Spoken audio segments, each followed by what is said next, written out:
இராவணனை அழிப்பது எவராலும் முடியாத ஒன்று. நம்பியவர்களின் துரோகம்தான் இராவணன் அழிவிற்கு காரணம்.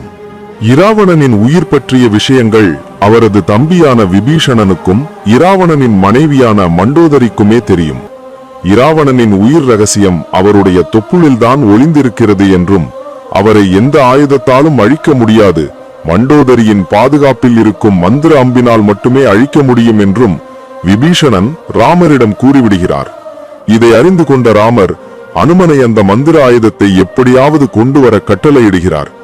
ராமனின் கட்டளையின் பேரில் போர் நடந்து கொண்டிருக்கும் சமயம் அனுமன் இராவணனின் கோட்டைக்குள் முனிவர் போல் வேடமிட்டு உள்ளே நுழைந்து மண்டோதரியிடம் தந்திரமாக பேசி அம்பு இருக்கும் இடத்தை புரிந்து கொண்டார். மந்திர அம்பை எடுத்துக்கொண்டு அனுமன் பறந்து சென்ற போதுதான் மண்டோதரி தான் ஏமாற்றப்பட்டதை உணர்ந்து கொண்டாள். கணவரின் மரணத்துக்கு தானே காரணமாகிவிட்டோமே என்று வருந்தினாள்.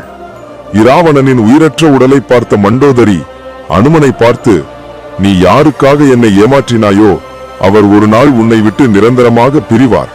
இன்று நான் எப்படி துக்கத்தில் இருக்கிறேனோ அதே போல் நீயும் ஒரு நாள் வருந்துவாய் என்றாள்.